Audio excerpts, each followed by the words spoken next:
भोपालपट्टनम के ग्राम पंचायत तीमेड़ तक आज तक प्रशासन या फिर कोई भी सरकार यहाँ तक नहीं पहुँच पाई है। मैं इसलिए बताना चाह रहा हूँ, ये जो वृद्ध महिला मेरे साथ बैठी है कमला झाड़ी जी, इनकी आंखें चली गई हैं, ये पहले से विकलांग है, इनकी पैर ये चल फिर नहीं पाती है क्योंकि ये विकलांग है। साथ ही वृद्ध पेंशन के नाम से इन्हें मात्र से मात्र 350 रुपए दिए जाते हैं, मात्र 350 रुपए मात्र, और इस घर को चलाने के लिए। और इनकी आंखें नहीं है और पैर भी नहीं है। इनका जो सुपुत्र है नरेंद्र, वे अपनी 12वीं तक पढ़ाई करने के बाद उनके जो पिता थे वे इन्हें छोड़कर चल बसे। छोटी सी खेती है इनके पास 1 एकड़ की, उस खेती को करने के लिए नरेंद्र, इनके जो सुपुत्र है, उन्होंने इस वर्ष 15,000 रुपए लोन लिया। लोन लेकर उन्होंने इस साल खेती किसानी शुरू करी, इसलिए कि अपनी माँ को वो छोड़कर कहीं भी व्यवसाय करने या अपनी नौकरी करने वो नहीं जा सकते।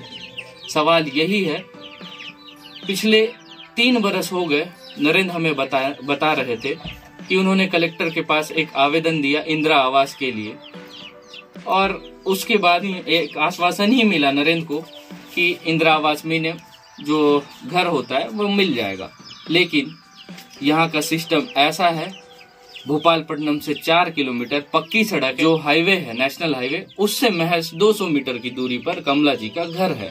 यहाँ तक अगर सिस्टम नहीं पहुँच पा रही है, राजनीतिक दल के लोग अगर यहाँ तक नहीं पहुँच पा रहे, तो ये उन लोगों की बहुत बड़ी नाकामी है।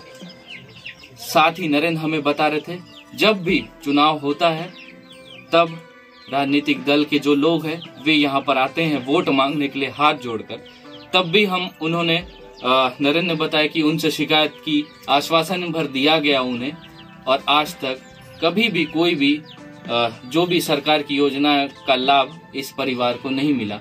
कमला झाड़ी जी हैं, आंखें है नहीं, देख नहीं पाती हैं, वृद्ध हो चुकी हैं, 65 से 68 साल इनका चल रहा है, और एक सुपुत्र है, वे अपनी आगे की पढ़ाई नहीं कर सका उनके पिता के चले जाने के बाद। और साथ ही इस घर को देखिए, आप घर को देखिए और अंदाजा लगाइए बारिश के दिनों में इन्होंने कैसे गुजर बसर की होगी। इस घर में पैसे नहीं थे, एक छोटी सी तिरपाल खरीदी नरेंद्र ने, उसके लिए भी पैसे नहीं थे, तो गांव वालों ने मिलकर उन्हें ये तिरपाल भेंट कर दी, स्वरूप ये घर ढक सके। उसके बावजूद भी आधा घर बचा हुआ है और कई जगह खपरे उखड़े हुए, अंदर पानी, मिट्टी का घर है। अंदाजा लगाइए, बारिश के दिनों में अगर मिट्टी पे पानी गिरता है तो वो बह जाता है। धीरे धीरे यह मकान ढहने की कगार पर आ चुका है, और सिस्टम का सूद लेने वाला नुमाइंदा आज तक यहाँ तक नहीं पहुँच पाया। मात्र 4 किलोमीटर की दूरी, 4 भोपालपट्टनम से। गौर कीजिएगा, क्षेत्रीय विधायक विक्रम शाह मंडावी जी, अगर आप इस वीडियो को देख पा रहे हैं तो जरूर इस पर अमल कीजिएगा। और साथ ही पूर्व मंत्री महेश गागड़ा, वे भी उनका भी क्षेत्र था पहले, उन्होंने भी इस ओर ध्यान नहीं दिया। और विक्रम शाह मंडावी जी, आप अभी क्षेत्रीय विधायक है, आप इस तीमेड़ पे आते हैं वोट मांगने के लिए, तो इनकी सूद भी लिया कीजिएगा और इन्हें उस शासन की योजनाओं का लाभ दीजिएगा। कहाँ है आपका सिस्टम?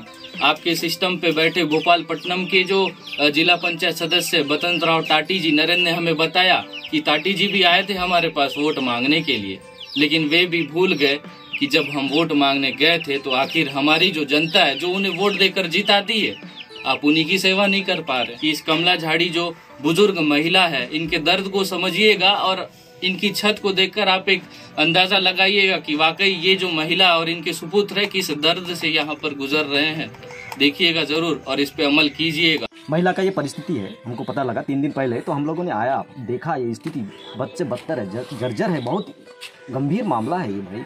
शासन और प्रशासन, पंगु हो चुके प्रशासन और बड़ी बड़ी ढींगे हाँटने वाली ये सरकार, कांग्रेस की सरकार, आके देखिए क्या हाल है। यहीं पे महज बिल्कुल भोपालपट्टनम ब्लॉक से लगा हुआ क्षेत्र है ये, 3-4 किलोमीटर का बस्ती है ये, और इस तरह का हाल है। महिला बिल्कुल विकलांग महिला है और उनका एक लौता बेटा है ये नरेंद्र झाड़ी।